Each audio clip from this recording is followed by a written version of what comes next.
Kwa hiyo sisi ikawa kauli zetu sisi siku zote tunapozungumza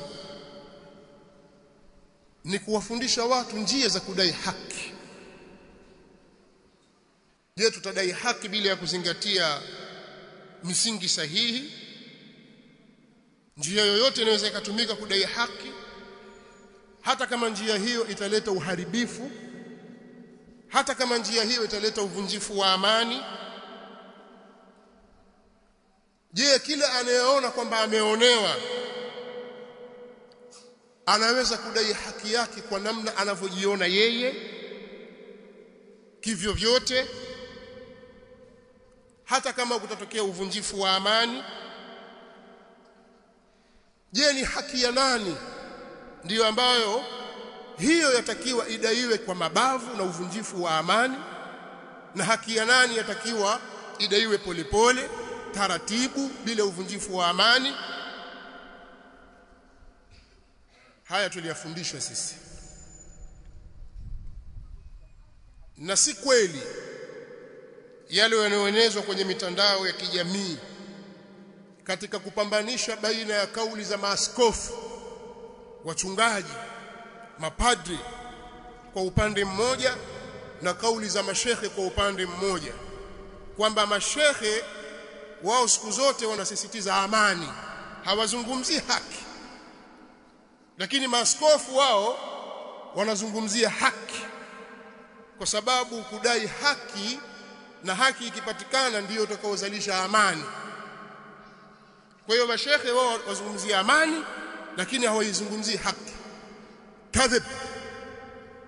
Hayo ni maneno ya uongo, maneno ya mtu ambaye hajaelewa au anakusudia kupotosha.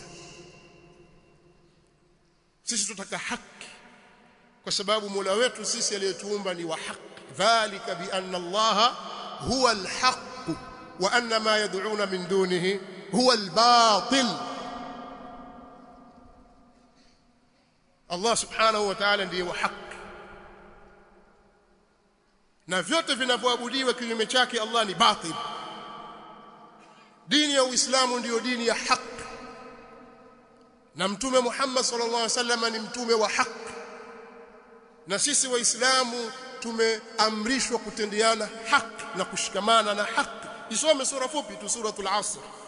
Allah subhanahu wa ta'ala atangaza wazi kwamba wanadamu wote watakuwa katika hasara ila wale walioamini na wakatenda amali njema wakahusiana kushikamana na haki, watawasau bil haq.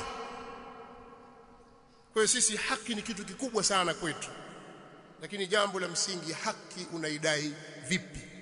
Hapo ndio kwenye matatizo.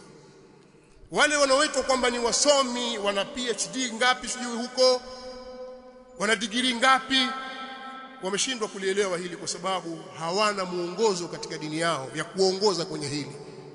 Darasa lao na shule zao hazikuwaongoza katika hili. Lakini sisi tunao muongozo kutoka kwa Mtume Muhammad sallallahu alaihi wasallam. Bali dunia nzima inajua kwamba zipo njia za kudai haki. Kweli wewe umeibiwa, umeharibiwa mali yako, basi kwa sababu tu umeonewa katika hilo ndio uvunje amani? Au kumewekwa mahali pa kudai haki? Katika mambo ya kilimwengu ya kawaida tu wao wanajua. Wewe waweza kumpiga huyu mara moja ukamchapa vibao, ukampiga ngumi, lakini unaona kwamba hapana, kweli ameninyima haki yangu, lakini ziko njia za kudai haki. Na hizo ndizo ambazo sisi tunahimiza zifuatwe. Nasallallahu lana wa lakum al-afiyah wassalam.